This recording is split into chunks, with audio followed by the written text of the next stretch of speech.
One thing I will say about this episode is Greninja's transformation into Ash-Greninja was epic and awesome.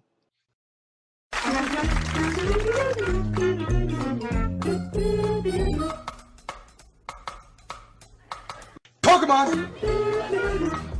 Pokemon! Pokemon!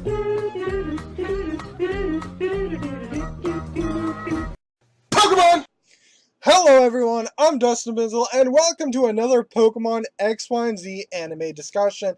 In this particular video, we're going to talk about the League Open, the introduction to the Pokemon League, the Kalos League, and we're going to talk a little bit about the next episode, and that'll pretty much be it for this particular video. So to be honest, I was really struggling to make this video. The notes, how was I going to write? How was I going to discuss this episode? Because I didn't know how I was supposed to handle the review of this particular episode. But as you can see, I have taken out my live highlights for this particular episode, simply because I'm pretty sure while there may have been some interesting things in there, I'm not really sure I remember. It's just that I just think this deserves a shorter review as much as I possibly can in regards to most of it. I will try and see if this coming Thursday's episode will deserve live highlights along with my video or whatever. It's just that this was very disappointing, and the reason why also I'm taking out my live highlights is because of the utter disappointment I had in that episode. And I just, I don't want it to all be about being disappointed and being upset with how the league is treated, so I'm going to take that out. Also, the reason why this video is later than normal, why I'm recording later than normal, is because if you've been where I live right now, you've had to deal with high-end temperatures of like high 90s, close to 100 degrees for the summer, and when that happens, I do not have a lot of energy to do a lot of things. That I sometimes have to take naps and stuff, that I just can't do things like that. And when I'm recording, I have to turn off all my fans, and so they're not blowing and making noise on my microphone. Oh, well, not here, but right down here. So that's why this is a little bit later than that, because I was waiting for it to get colder, but I didn't necessarily want to wait forever. So that's why this is a little late, but let's let's go straight into this review. So if you remember in my pre-league thoughts, something I uploaded before the league opening episode aired, I said that I had a hard time imagining this episode being able to handle everything we knew about. And in my perspective, from my perspective, I was right. If you disagree, then you're free to have your opinion. I won't claim what I said was fact. Of course, it was just an opinion, and everyone has different opinion, of course. So if you enjoyed this episode, that's perfectly fine. There were just many, many problems for the episode for me, as somebody who wanted who always wants a league done right. I can semi understand some people's concerns that, oh no, a 10 episode league arc would be boring, or it would just, you'd be getting sick of all of those battles and stuff. And while I can understand that, I just think that there doesn't need to be any reason to cut out certain things in this episode. So I will talk about it, and I just feel like if there was just one more episode to this league, even though I'm not entirely sure what's going to happen in the versus Alon versus Sawyer episode. But even so, also one thing that I don't have in the notes, the reason why I probably dislike this episode is because the writer who wrote this episode also wrote the episode that I hate most in the first and second generation ever in regards to that, and that was the league battle against Richie. So there are a lot of similarities in that episode and this episode, and it's probably why I didn't like this episode. Don't get me wrong, there were some good things about this episode, but overall, when you look at the battle with Richie, And you kind of look at this episode, there's clearly some sort of bias against Ash in some fashion or another that I feel like the writer, if he had it his way, would have wrote a completely different league, but higher ups like executive producers and head writers and stuff were like, no, you're gonna write what we told you to write about. You can write however you want it, but this is the guidelines of what you should write about. So I can understand why I really dislike this episode, because it was very much like the battle with Richie in the Indigo League. So I just wanted to let you know that's probably the majority reason why I dislike this episode. I mean, after I didn't find out until like yesterday or something of that nature, but definitely I can understand why I really dislike this episode, because it was the same person who wrote the Ash versus Richie episode. So anyway, enough of that. Let's go into the positive things about this episode. And there's technically four, I believe. Let's jump into the things that I enjoyed of this episode. Malva interviewing Ash. I did like how Malva appeared in this episode, and especially how she interacted with Ash, though I'm surprised there was no nod of Team Flare with Alon being there as in Malva taking notice of Alon. I'm surprised, not disappointed. It didn't really matter to me because this is the first episode. That being said, I will address a similar issue in regards to the treatment of cameos in this episode, or the lack thereof. But, based on what I'm seeing, it's not like Team Flare is going to get any nod during this league, and it's kind of like a little disappointing, but I guess we'll just have to wait and see in regards to that. So anyway, on to the next one. Serena not stomping. She didn't stomp anyone. Don't take what I said out of context. Serena stopping Ash from initially battling the Furfu trainer, which I think his Japanese name is Takaru or whatever, so they can register Ash to participate in the league. Now, this isn't really a harsh criticism or a complaint or whatever, just completely utter confusion in regards to this. But I am a little confused, or a lot confused, as to why Ash is late to registering to begin with. Am I supposed to buy that the league's deadline was that particular day? I mean, obviously it was, given the plot of the episode that I will talk about it. But Ash arrives on the precise date that registration of the league is supposed to end. But regardless, Serena stopping Ash was still a positive, and the other part I mentioned wasn't really criticism, as I said, as it had no real overall effect, because Ash did register for the league and he's fine.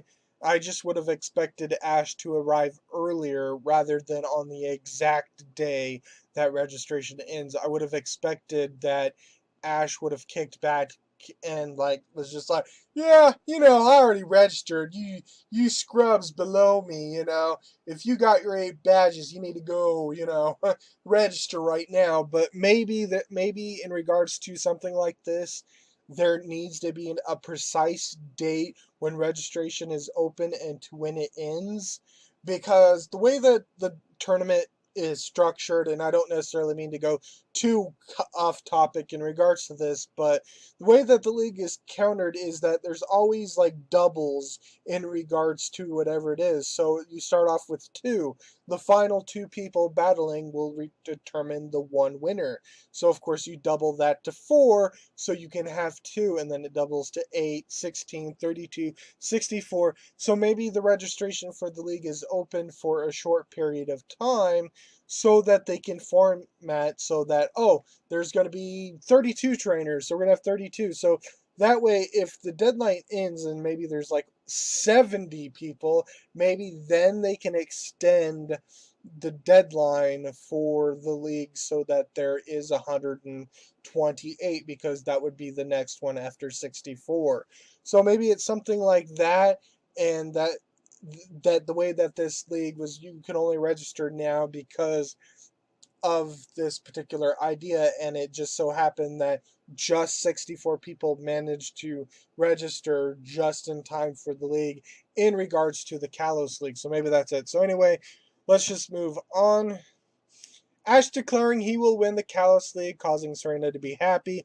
Clement, Bonnie, and Tierno laughing was a pretty nice scene. It wasn't really catching like some of the other moments or whatever in regards to the positives, but it was just a really nice particular segment that, Ash is being his usual self and energetic and excitement, because it's not like we want Ash to be like, yeah, here I am at the Kalos League. I'm totally gonna beat you, even though it doesn't seem like it. Ash is confident. He's energetic, and I'm hoping that just pushes throughout the entire league, win or lose. So anyway, as I said in the beginning, and I've said a couple of times in this video already, I believe, or at least twice, Greninja's epic transformation into Ash-Greninja. I will address a later issue in regards to this, although it's not quite in relation to the transformation, but the overall aspect of the you'll know what I mean in just a moment. But anyway, it was to explain how epic and awesome in this is. This is the only segment of the episode that I really want to watch. The other parts of the episode may have been okay and positive, or just plain bad or whatever, and I obviously don't want to watch it. But this particular scene is, I'm perfectly fine watching it. I'm perfectly fine seeing this in YouTube for a video or something like that, and this is like, hey, this is what happened in this particular episode, and I'd be perfectly fine because I wanted to see it over and over and over again. There are some aspects that I will talk about. Let's see, what is it? And my third disappointment, or my third negative criticism in regards to this episode. But yeah, it was pretty much amazing, but of course, that's it. So, of course, that's pretty much it all I have to say in regards to this. That's all I was okay with this episode. This episode was as I feared. So, of course, let's get into the problems that I had with this episode. And I'm just going to go and rush through this as much as possible so I don't really dwell on it, because that's why I want this to be a shorter video than normal. It's because I don't want to dwell on the negativity, because I'm already dealing with that in the forums and stuff in regards to the whole outlook of the league. So I just want to go quickly through here. So, of course, let's start with my first problem with this episode, Alon versus Trevor. Now, I don't have a problem with Alon sweeping Trevor. What I have a problem is the way that it was portrayed, and that's typically the problem that you will see in regards to me. I don't necessarily have a problem with things, just the presentation of how things are handled. So, of course, and even though that I would have preferred Trevor knocking down one of Alon's Pokemon, that wasn't necessarily the issue. It wasn't necessary or important for Trevor to take down one of Alon's Pokemon, but what was important is what did happen, not happen. And of course, what I'm talking about is the Mega Charizard X versus Mega Charizard Y fight. I don't have a problem with Mega Charizard X coming out over Mega Charizard Y, nor am I one of those people who are so deathly sick of the writers for undervaluing Mega Charizard Y. It's just that, given that the writers passed in regards to certain episodes, it's kind of understandable why this didn't quite happen as well.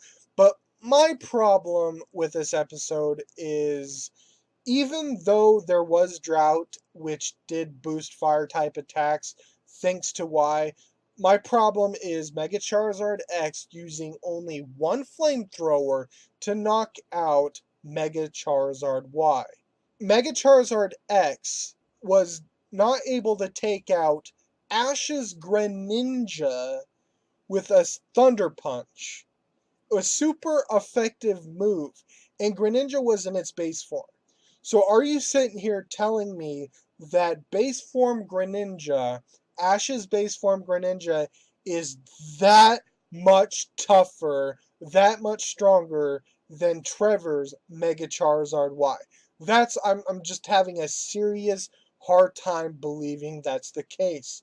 And even if we were to say, well, of course, drought increased fire attacks by 50%, just like Sunny Day, And if I'm wrong about the percentage, then somebody needs to change Bulbapedia or something, because that's all I'm saying. It's just that it's hard for me to believe that Alon's Mega Charizard X defeated Trevor's Mega Charizard Y with just a single flamethrower. I don't mind if it's like two flamethrowers and a thunder punch, or just straight up two flamethrowers, you know. I don't care if it's 30 flamethrowers, one flamethrower, one thunder punch, you know. I don't really care if it's that. What I care about, and the problem that I have, is one resisted flamethrower attack was able to knock out Charizard Y. Mega Charizard Y. That's my problem. I just don't believe it makes any sense for Trevor to be that weak, that low weak. One of the problems, and I'm seeing this in the forums, is that people are like, well, of course, there's like all these varying degrees of competitors in the league. You know, some people just make it to the league, but they're not that strong. And then there are others that could take on the Elite Four and champion, like Diantha or Wilkstrom or Malva, Drasna, or whatever.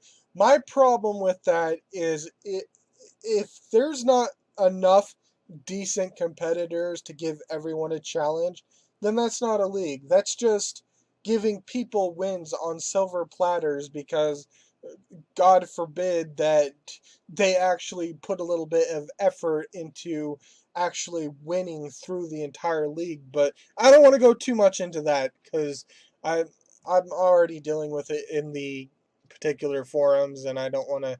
Like I said, I'm trying to make this as short as possible. So anyway, let's move on to the next negative. The subplot with Furfu Trainer. I'm not going to say the meaning and the purpose behind the Salted Trainer who couldn't make it into the league was an awful storyline, but when it detracts from the overall purpose of this particular episode, I feel like it was completely unnecessary and unneeded. And I think I referred to this before in regards to this.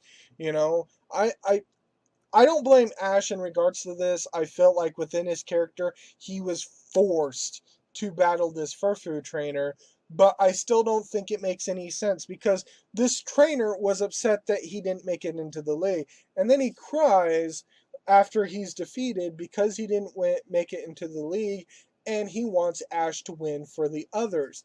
If you want Ash to win the league, then you wouldn't have hold them up and almost got him disqualified. And here I'm thinking, if you really cared about people who don't enter the league in time, you know, and you're upset that it's not fair or whatever, you know, that they just didn't quite make it into the league because they just didn't have the time or whatever, and you're someone who cares about the spirit and competition of the league, then you wouldn't have done anything that you just did. So I'm like, well, if it was me, I'd be like, you just prevented me from going into my match, and now you want me to take the power of those who didn't make it into the league to win the Callus League, and you just held me up. You know, I'm sorry you didn't make it into the league, but I just don't care about you anymore, and just leave. You know, I'm more of a jerk than Ash is, but definitely I felt like that was wrong of Takaru or whatever to do. So anyway, let's move on. And like I said, Ash was almost disqualified. So of course, what we had is like Richie. In that particular instance, Richie knew Ash and was like, no, no, no, let's wait for Ash. And then maybe a couple of hours passed or 20 minutes or whatever, and Ash made it. But the referee was like, oh, you know, it's been like 3 minutes. Let's just disqualify Ash. Ash is dead. Oh, wait, no, you're here? Okay, sorry about that. I just had more important things to do than to just wait a few more minutes. You know, it's just the writer. That's probably why I didn't like it, but whatever. Anyway, going back to what I said, the third aspect is why I can't fully be happy in regards to the transformation with Ash-Greninja. And this is more like an overall league and not just because of the transformation. It has nothing to do with the transformation itself, but the reaction of the transformation of Ash-Greninja, and that's the serious lack of cameos. While I get that Professor Sycamore is more linked to Alon, why did we get a reaction from him when Alon Mega evolved his Charizard into X, but not, why didn't we get a scene of Sycamore reacting to Ash-Greninja? You would think that Sycamore would take notice to an Ash-Greninja that transformed without Mega Evolution and was treated like a Mega, because if the subs or translations that I saw were accurate, then it would seem that Trevor thought that Mega or Greninja, Ash Charizard, Ash Greninja was a Mega, and you would think that more people would be surprised, because if you remember, this was supposed to be something that no one has ever seen before, and the few people that have seen it for the first time, Diantha, even the Veiled form, got more reactions, more obvious reactions in regards to the league reaction to Ash-Greninja, and I felt like the reactions to Ash-Greninja was lukewarm. And to add onto that, where all the other random characters? Are you telling me that more people care about the Kalos Queen competition more than the Kalos League? I know this is the first episode, but where's Sycamore's assistants? I mean, Sycamore joined. Why aren't Sophie or whatever watching or whatever? Where's Corinna, who had more of a relation to Ash than Serena? So why don't we see her? Seeing the reaction to Ash having an Ash-Greninja, which would be interesting because, heck, Corinna has a Mega Evolution, so she'd be surprised. Where's Alexa and Viola? Alexa, who was a traveling companion for Ash, couldn't show up. Like I said, I know this is the first episode, but I'm just not really seeing it. Viola didn't show up either. She showed up for the cameo. Wolfric could have shown up, but I don't really care if he did or not. Professor Oak and Delia didn't show up. Maybe we could have seen like Brock, Ash's other traveling companions, Maybe this is where they could have shown a cameo of Iris and Silent, maybe, and be like, hey, we didn't forget about them, even though a lot of people didn't like that particular series or whatever. It would have been nice to see their reactions to Ash-Greninja and just even appearing, you know, so why is it that Serena gets cameos, even some that had no connection with them, and yet unfortunately in this regards Ash doesn't? So that's one of my it's one of the lesser criticisms, because I'm not all too bothered about it, because it's just whatever, but I still think it's a missed and wasted opportunity that even if they did show up, it's not going to be important. Furthermore, why is Alexa not here? She's a journalist. The Kalos League is in Lumios, where she works, basically. That's where Alexa lives, So why isn't she here with everyone else? So yeah, that's all I wanted to say in regards to that. So the one cameo that I'm fine not appearing, and I will discuss it a little bit later in regards to the next episode that we'll talk about, but I'm fine with Gudra not appearing, because it's very likely that Gudra is going to appear in the league, so it's not really a bother that we don't see Gudra watching Ash's battle. It would have been a nice cameo and maybe set up to Gudra being in the episode, but of course there's also the next week's episode, and then of course that'll probably when Ash needs a sixth Pokemon for his full battle. So anyway, let's move on to the final thing that I want to say that is negative in regards to me, because like I said, I don't want to keep adding to the things that I don't like about this episode, and just want to move on. So of course, that's the Ashes battle. The intro of the battle was amazing. I have no problem with it or whatever. It just didn't, but that's all there was. It was just an intro. It didn't have a middle. It didn't have an end. It was just intro, the end. Have a nice day. Hope you enjoyed the league. Get your merchandise on the way out, and don't let the door hit you on the butt on the way out. Okay? It's like, slow down, or at least let us see everything. So, I mean, at least we saw Alon taking out Aerodactyl and Trevor still prefer blue Florges, white Florges, but still, why did we only see Ash taking out an Altaria with one hit? Why not his other Pokemon? It would have been more interesting to see that than not see that. I mean, would it have hurt to, like, I don't know, add like 10, 20 seconds to the episode just to see this? But, it's whatever. So anyway, that's all I'm going to say that's negative in regards to this episode, and that's pretty much my review. A little bit longer than I expected, but I guess I may have dwelled on things that I didn't really necessarily want to. And of course, even when I do make notes and refer to them, sometimes I do think of things and add to it, so that's probably also why.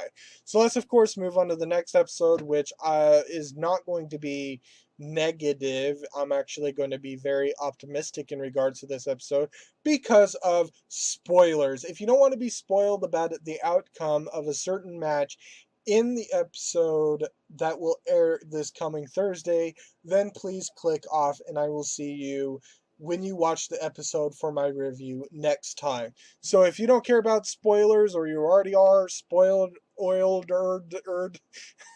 you're already spoiled in regards to this episode, then continue watching or whatever. So anyway, some big spoilers in regards to the VA list is, of course, Noivern, Greninja, Keenan, the guy at the wetlands, and Gudra, which is amazing because it seems like that's going to be something important. Malva is going to be here. Astrid, of course, because she's battling Ash. Shauna will also be here. We still don't have any Alexo or cameos in regards to this, and also no more Sycamore at all in this episode. And Alon wasn't listed in the trailer, so he's not going to appear. But I will talk about one thing in regards to that. So in the trailer, what I'm going to say here is there will be some images in regards to multiple different trailers if I can get them properly, but I will talk about the main points that I want to talk about, and of course, that's Halucha's battle with against Astrid. Now, the thing that's important and the really big spoiler here is Halucha, based on both previews, appears to be the one to take out Mega Absol outright, which means Halucha is strong enough to take out a Mega. Now, I personally believe that Noivern, Talonflame, and Halucha were strong enough to take out Megas if it made sense. And boy, does Halucha taking out Mega Absol make a lot of sense. Not only are all of Halucha's moves super effective against it, it also has X-Scissor, a move that's not a fighting type, that is also super effective against Absol. There is like no way that you can say that Halucha, which is super effective against Mega Absol, can't realistically take out Absol if it's a stronger showing. And Noivern, like I said, I don't know if I said it in the forum or here, but Noivern, I think, could take out the right kind of Mega Evolution. Talonflame could easily take out Mega Beedrill without sweating at all. There are certain Pokemon that I could believe that Ash's non-special Pokemon could take out. Pikachu, I think, could realistically take out Mega Slowbro, despite its, I don't know if it's super defenses or defenses, but I'm pretty sure that Pikachu could probably take out Slowbro, or even something like Mega Pidgeot potentially. So if it makes sense, I'm perfectly fine with it. So of course, I'm glad that Halucha is knocking out Mega Absol. Now, the reason why I'm being optimistic in regards to this episode is that I'm really hoping that we actually get a good showing of Mega Absol. So of course, I will talk about what other things that I will talk about later on, but of course, we have to talk about the other images that we need to talk about. So, of course, we saw Raichu struggling with Slurpuff. It got attracted, I believe, and I think Slurpuff was using Energy Ball while Raichu was infatuated. We saw Blastoise battling against Sceptile. I'm not sure if Sceptile was Mega, but for my speculation a little bit later, I'm going to assume it's not because I don't have the trailers and images with me right now. I just have my notes and stuff. So then, of course, we see Tierna with Ludicolo. So his three Pokemon And yes, the quarterfinals are confirmed to be 3-on-3, which is very disappointing, but it's fine, it's whatever. So my point is, the reason why I'm optimistic is Halucha defeating Mega Absol is better than anything except the transformation into Ash-Greninja that I just talked about. So far, what we're learning is much better. And Sawyer versus Tierno looks like it's going to be a proper fledged battle. So objectively, in that sense, I will probably enjoy this episode a lot more. I'm just did not like the way that it turned out. So anyway, enough of that. So here's what I think will happen in this particular episode. Ash-Greninja, I think, will likely, although not confirmed, sweep 3 through 2 battles to get to the quarterfinals with Astrid. Because what's important to know is that the top 64 was the first. There were 64. In order for the semifinals to be the third episode, 3 battles have to be rushed or cut in order for the semifinals to begin in the third episode. I may give a little leeway here and say that maybe Ash has a quick semifinal in the beginning of the semifinal. Not Ash will have a quick quarterfinal match in the beginning of the semifinal match. I'll give some leeway here, and that might explain why Remo is potentially going to be in that episode, because I think it's confirmed because TV Tokyo made mistakes in regards to the VA list, I believe.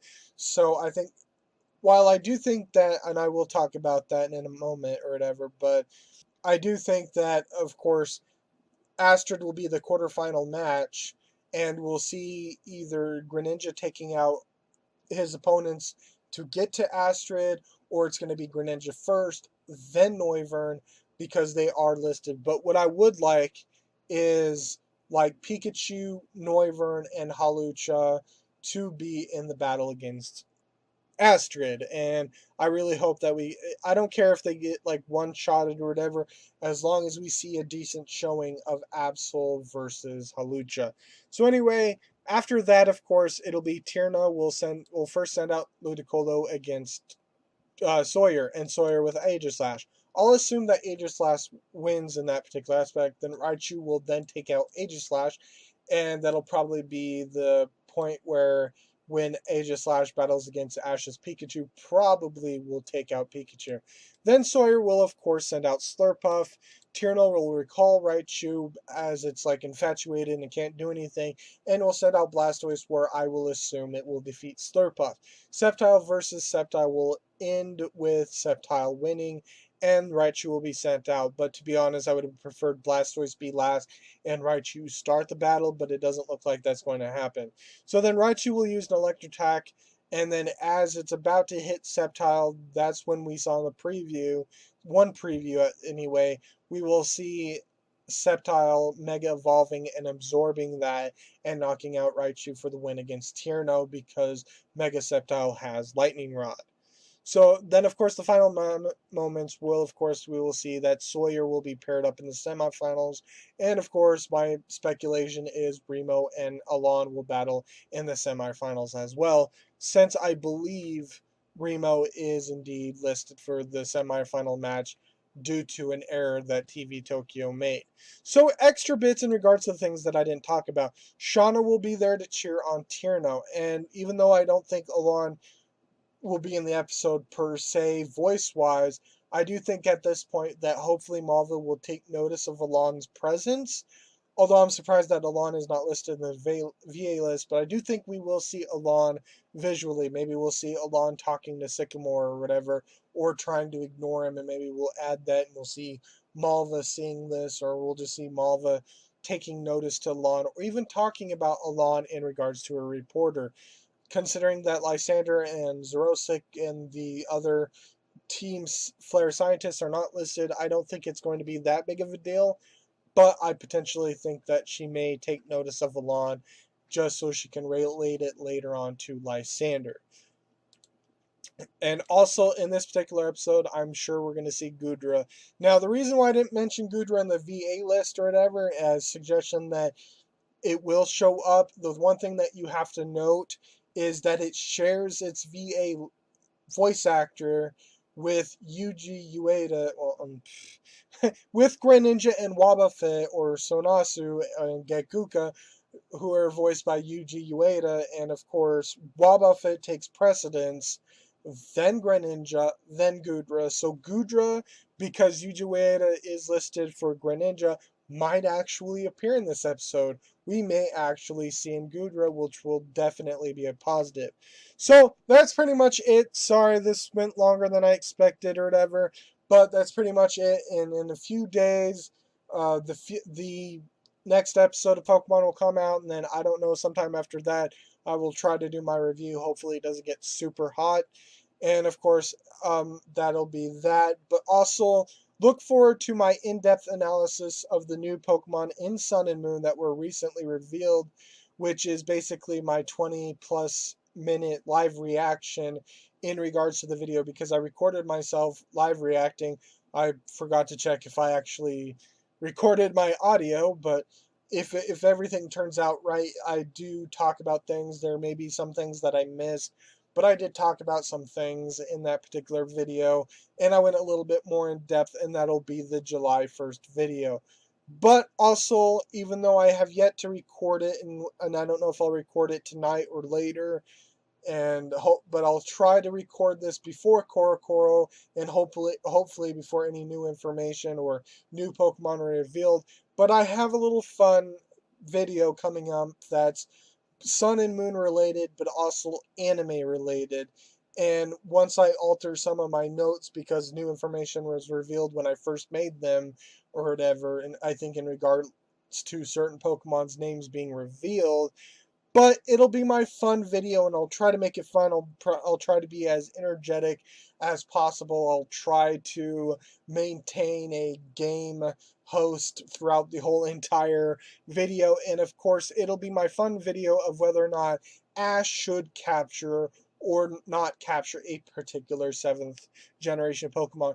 It's a little more in depth than what you may think. It's not just throwing out a Pokemon and saying my opinions. It's just a lot of fun in regards to that. So it's something to look forward to. Although I'm probably thinking that video is going to be long.